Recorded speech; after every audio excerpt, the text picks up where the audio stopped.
వైద్యో నారాయణో హరి, ఆ వైద్యుడే నకిలీ అయితే ప్రాణాలు హరి. ఈ విషయం తెలిసినా పట్టించుకోరు మన సర్కారీ అధికారులు.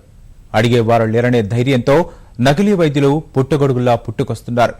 అర్హత లేకపోయినా తెల్లకోటు వేసుకుని డబ్బులు దండుకుంటున్నారు. చివరికి ఓ ప్రభుత్వ ఆసుపత్రి ఫార్మసిస్ట్ కూడా వైద్యుడి అవతారం ఎత్తాడు.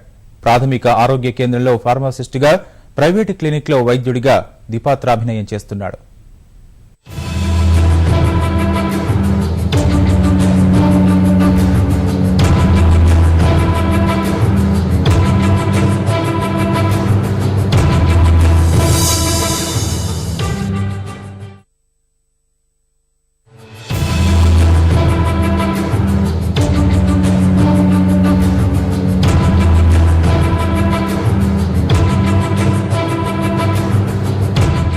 ఒకరి తర్వాత ఒకరి రోగాలు చూస్తూ వాళ్లకు కావాల్సిన మందులు రాసిస్తున్న ఈయన పేరు ప్రకాష్ రావు. హస్తవాసి బాగుంటుందో ఏమో కాని సుస్థి చేసినోళ్లు చాలా మందే వచ్చి ఇతగాడి దగ్గర వైద్యం చేయించుకుంటున్నారు.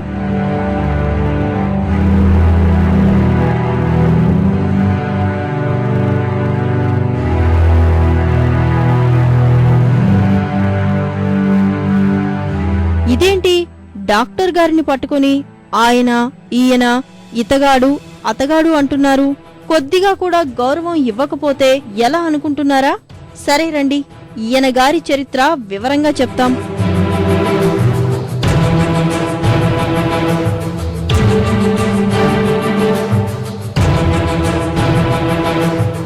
ఇదిగో ఇక్కడ చూశారుగా, ఫార్మాసిస్టు ప్రకాష్ రావు అని రాసి ఉంది.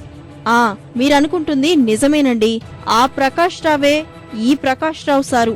అరే, మరి వైద్యం ఎలా చేస్తున్నాడు అనేగా మీ అనుమానం.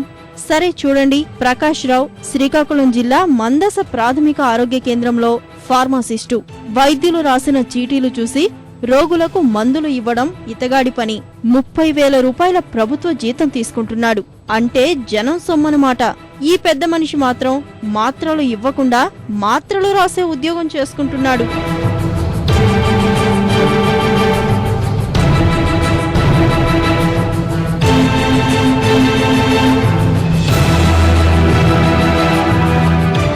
బోర్డులో పేరుంటుంది, హాజరు పట్టికలో సంతకం మాత్రం ఉంటుంది.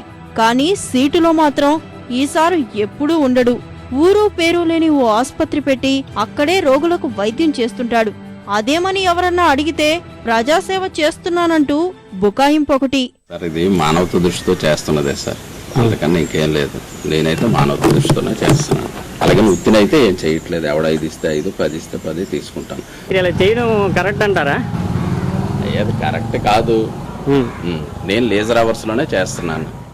మందసలో 3 ప్రాథమిక ఆరోగ్య కేంద్రాలు, హరిపురంలో 30 పడకల ప్రభుత్వ ఆసుపత్రి ఉన్నా మనోడి దగ్గరే రోగులు కిటకిటలాడుతుంటారు. రోగులకు పరీక్షలు నిర్వహించేందుకు ప్రకాష్ రావు ప్రత్యేకంగా ప్రయోగశాల కూడా పెట్టుకున్నాడు. ఇక మీరే లెక్కేసుకోండి ఈ నకిలీ ఆసుపత్రి ఆదాయం ఎంతుంటుందో. ఇదండి అసలు సిసలు నకిలీ వైద్యుడు ప్రకాష్ రావు బాగోతం. ఈ సంగతి తెలిసి హెచ్చరించినా ఆయన పద్ధతి మార్చుకోవడం లేదని ప్రాథమిక ఆరోగ్య కేంద్రం వైద్యులు అంటున్నారు. నేను ప్రాక్టీస్ అనేం లేదు సార్, లేజర్ అవర్స్ లో కూర్చొని చేస్తుంటాను సార్. అదండి ఫస్ట్ ఎయిడే సార్. ఫస్ట్ ఎయిడ్ అని మామూలు జ్వరం, జలుబు, దగ్గు, విరోచనాలు ఇవన్నీ ఫస్ట్ ఎయిడే సార్. బాబు ఫీజు ఏం లేదు. 5 ఇస్తే 5, 10 ఇస్తే 10, 20 ఇస్తే 20 అంతే. లేదు సార్, అది మా ఇల్లు అండి. అది ఇంటికి రెంట్ ఏంటండి? అవునది ఇంట్లో 2,200 అండి. అది ఇల్లు సార్. అది వెనక 2 గదులు ఫ్యామిలీతో ఉంటున్నాను, ముందు 2 గదులు. హాస్పిటల్ ఏం లేదు, ఎవరైనా వస్తే చూసుకోవడానికి, ఫ్రెండ్స్ వాళ్ళు వస్తే కూర్చోడానికి డ్రాయింగ్ హాల్, డైనింగ్ హాల్ లాగండి. ఆ పేషెంట్లు మరి ఈ టైం అప్పుడు అడిగేది బాగాలేక వస్తుంటారు సార్. అది కాదండి, అది హాస్పిటల్ ఏం కాదు సార్. అది అదా క్లినిక్ కూడా కాదు సార్. అది క్లినిక్ బోర్డు ఏమైనా ఉంది సార్ అక్కడ. నేను మామూలు ఎవరైనా వస్తే ఫస్ట్ ఎయిడ్ చేస్తున్నాను సార్. కాదు సార్, నేను డాక్టరేట్ కాదండి. నేను చెప్తాను కదా, నేను ఎంబీబీఎస్ కాదండి. సంతకం పెట్టుకోవడం అయితే వాస్తవం. సంతకం పెట్టిన తర్వాత నేను పంపించినప్పుడు ఆయన మరి ఎక్కడికి వెళ్ళి ఏం చేశారో నాకు నేను బయటికి వెళ్ళాను కదా, ఆయన ఏం చేస్తున్నారో నాకైతే మరి అది నాకు నా పర్స్పెక్టివ్లో లేనిది. అంటే లోకల్గా ఉంటారు కాబట్టి భోజనానికి వెళ్ళడం, టిఫిన్కి వెళ్ళడం చేసి కొంచెం లేట్ అయినప్పుడు మాత్రం నేను చాలాసార్లు హెచ్చరించడం జరిగింది, వేగంగా వచ్చేయండి అని. క్లినిక్స్ అయితే ఉన్నాయి, మరి అంతవరకే నేను చెప్పగలను. అంటే క్లినిక్లో ఉన్న డాక్టర్స్ క్వాలిఫైడా కాదంటే ఒకళ్ళు క్వాలిఫైడ్ కాదు, ఇటు పక్క అంతా క్వాక్స్తోనే ట్రీట్మెంట్ పొందుతారు ప్రజలు. 20 ఏళ్లుగా ప్రకాష్ రావు మందస చుట్టుపక్కల ప్రాంతాల్లోనే పనిచేస్తుండటంపై జిల్లా అధికారులు ఆశ్చర్యం వ్యక్తం చేస్తున్నారు. ఒకే ప్రాంతంలో ఇన్నేళ్లు ఎలా చేస్తున్నాడంటూ ముక్కున వేలేసుకుంటున్నారు కూడా.